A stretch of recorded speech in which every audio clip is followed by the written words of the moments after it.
நாமக்கல்லில் 2 மினி பேருந்துகளை சிறைப்பிடித்து ஷேர் ஆட்டோ ஓட்டுநர்கள் போராட்டம் நடத்தியதால் சிறிது நேரம் பரபரப்பு ஏற்பட்டது. பழைய பேருந்து நிலையத்திலிருந்து அரசு மருத்துவக் கல்லூரி மருத்துவமனைக்கு அரசு அனுமதியுடன் ஷேர் ஆட்டோக்கள் இயங்கி வருகின்றன.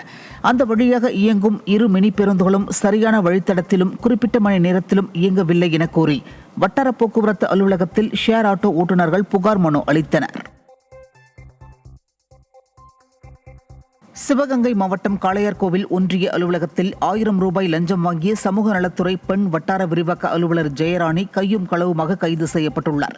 பாதிக்கப்பட்ட சிவானந்த் கொடுத்த புகாரின் பேரில் ரசாயன பவுடர் தடவிய பணத்தை ஜெயராணி வாங்கிய போது லஞ்ச ஒழிப்புத்துறை ஆய்வாளர்கள் தலைமையிலான போலீசார் அவரை அதிரடியாக கைது செய்து விசாரணை நடத்தி வருகின்றனர். நாகை மாவட்டம் வேளாங்கண்ணி புனித ஆரோக்கிய மாதா பேராலயத்தில் தேர்பவனி வெகு விமரிசையாக நடைபெற்றது. கடந்த 6ஆம் தேதி கொடியேற்றத்துடன் உத்திரிய மாதா திருவிழா தொடங்கியது.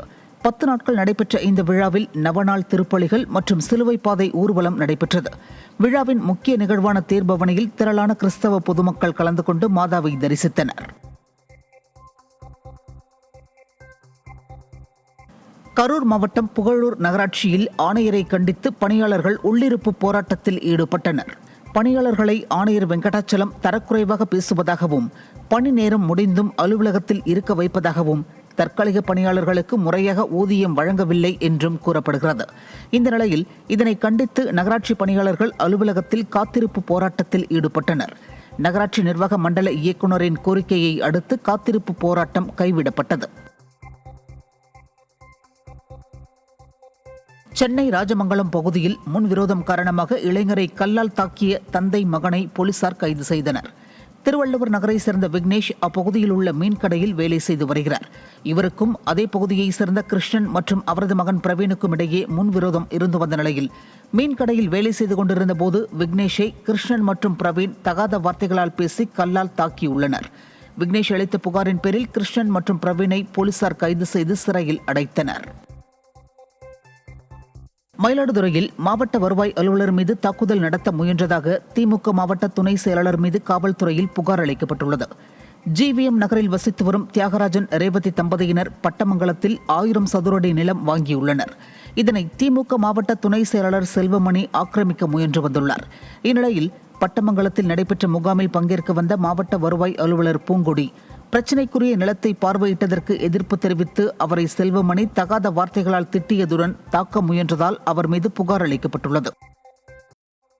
திருவண்ணாமலை மாவட்டம் செங்கத்தை அடுத்த பரமநந்தல் காமராஜ் நகர் பகுதியில் கடந்த 1 மாதமாக குடிநீர் வழங்காத ஊராட்சி நிர்வாகத்தை கண்டித்த காலி குடங்களுடன் பொதுமக்கள் திடீர் சாலை மறியலில் ஈடுபட்டனர்.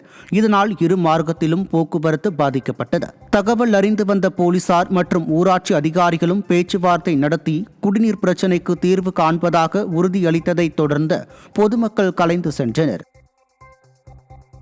கிருஷ்ணகிரி மாவட்டத்தில் பறவைகள் தாக்குதலால் கம்பு சாகுபடி பாதிக்கப்பட்டுள்ளதால் விவசாயிகள் கவலையடைந்துள்ளனர்.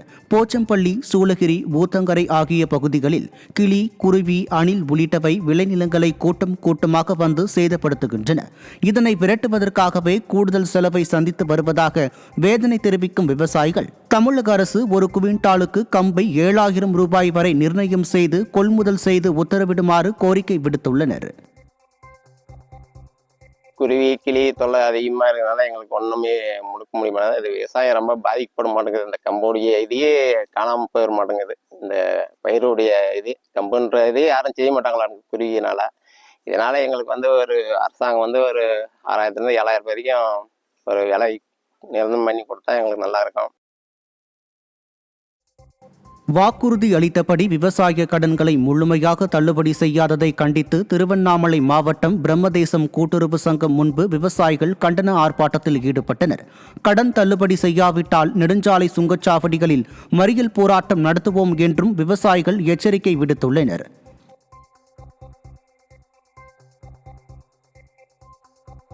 ராமநாதபுரம் மாவட்டம் அரசூர் மற்றும் பாரூர் கிராமங்கள் வழியாக செல்லும் தார் சாலை 20 ஆண்டுகளுக்கும் மேலாக பராமரிக்கப்படாததால் முற்றிலும் சிதலமடைந்துள்ளது. இதனால் பள்ளி பேருந்துகளும் ஆட்டோக்களும் வர மறுப்பதாக தெரிவிக்கும் கிராம மக்கள் பள்ளி மாணவர்கள் மற்றும் முதியவர்களின் நலன் கருதி சாலையை உடனடியாக சீரமைக்க அப்பகுதி மக்கள் கோரிக்கை வைத்துள்ளனர்.